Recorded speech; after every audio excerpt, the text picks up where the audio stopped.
Hi, நான் உங்கள் doctor Ashwanth தேவா. Morning லொக்கேஷனில் எங்கடா இவன் பண்ணிக்கிட்டு இருக்கேன், என்ன பண்ணிக்கிறோம் யோசிப்பீங்க. நாங்கள் 6 o'clockலேருந்து வாக் பண்ணிக்கிட்டுருவோம். Walk for plastic. Walk for plastic Santhoshpuram. Walk for plastic at Singaperumal Koil. Walk for plastic T Nagar Natesan park. Mudichur. ஒரு 130 volunteers different parts of the வேர்ல்டில் ஒரு 200 kgs ஆஃப் பிளாஸ்டிக் வந்து கலெக்ட் பண்ணோம். அதில் சென்னையில் கலெக்ட் ஆன பிளாஸ்டிக்ஸ் மட்டும் உங்களுடைய பார்வைக்கு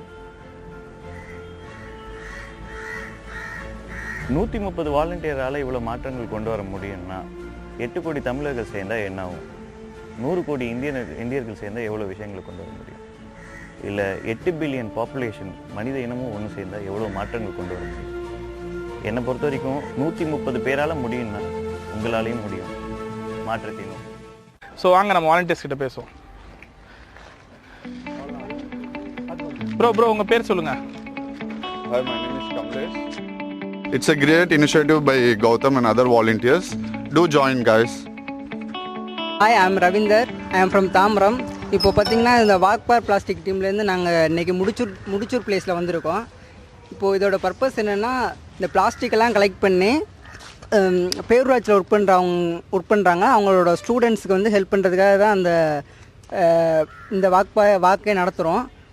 இதோட மெயின் மோட்டிவ் என்னென்னா, பிளாஸ்டிக்கை வந்து ஒழிக்கணும். அதுதான் எங்களோட மெயின் மோட்டிவ். இப்போது நாங்கள் வந்து ஃபஸ்ட்டு இனிஷியலாக கௌதம்னு ஒருத்தர் தான் ஸ்டார்ட் பண்ணார். இப்போ பார்த்திங்கன்னா ஒரு 700 பீப்புள் இருக்கோம். இப்போ 700 பீப்புளுமே இப்போ பிளாஸ்டிக் மோஸ்ட் ஆஃப் அவங்க வந்து போடவே மாட்டாங்க. அதே மாதிரி தான் இப்போ நாங்கள் இதே மாதிரி இப்போ 700 7,000 மாதிரி பீப்புள்ஸ் வந்து இன்க்ரீஸ் பண்ணி கடைசியில் பிளாஸ்டிக்கே இல்லாமல் இருக்கிறது தான், பிளாஸ்டிக்கே தடை பண்ணுறது தான் உங்களோட மிஷன் அண்ட் விஷன். நம்ம கூட டாக்டர் ஜமீர்னு ஒருத்தர் இருக்காரு.